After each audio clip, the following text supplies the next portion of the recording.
Well, the spring real estate market is here. It's typically the best time to buy or sell a house. We have two local realtors joining us to talk about the market and what they are seeing this season. Katie Burgoyce Yep. and Liz Rhoda. Thank you, ladies, for being here with us. Absolutely. So let's talk about the spring market. Busy, slow. What are you seeing? What are you noticing here in West Michigan? Extremely busy. There are some misconceptions with some national headlines or even like some of the larger major markets across the nation that they're shifting to a buyer's market and we are not. So we are very heavily a seller's market.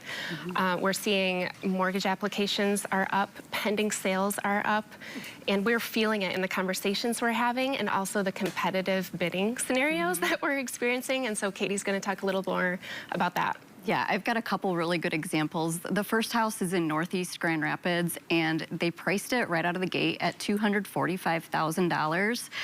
That received over 20 showing requests within the first hour of it being on the market. Give us some pictures, too, of that house. Yeah, they had over 90 showings over that weekend. Wow. They ended up with 38 offers.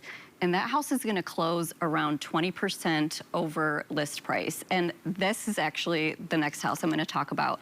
That one also priced at $289,000. That's in Alger Heights. That one received 9 offers, and that's going to also close around 20% over list price. And we're seeing it at a lot of different price points too, up in Rockford, Caledonia, up $800,000 to $1 million as well. Wow, very competitive. So average sales price, what's that looking like? Yeah, so if you look at the average sales price for the greater Grand Rapids area, you're sitting at about $360,000. But if you're looking at Grand Rapids, the city alone, you're more closer to the $290,000, which I think we gave a couple of examples for right there. And how is that comparing to other places in Michigan and other states? Extremely affordable. I think locally, we have a little bit of sticker shock when we see what the prices are appreciating to, but when you talk to someone relocating from another state, they think they're getting a steal. It's still very affordable for them. And so they're ready to get really competitive on those as well. Yeah. How long are homes staying on the market typically right now? So our average days on market for homes right now is around 31, but I think once those April statistics come out, you're going to see that go down a little bit more. What are some of the biggest challenges right now for buyers and sellers and for realtors? For buyers, setting realistic expectations. So because of some of this misconceptions, they think they're able to get a deal or they're able to go in and be the only one that has their offer on the table, and that's just not the case. So when they see something that's been sitting on the market, they think they have time and they don't. It's getting snatched up. That inventory that's been sitting for a while is all getting taken, and then things that are sitting on the market, they need to move quickly. And if they're not ready to be competitive, whether financially or with the other terms in their offer, to maybe adjust what they're looking for, unfortunately. So having a really honest conversation about whomever they're working with, about what they're actually able to get in their budget and how aggressive they can be to get it. I want to touch on that inventory again. I think when I was here in January, we talked about months of inventory being at 1.4.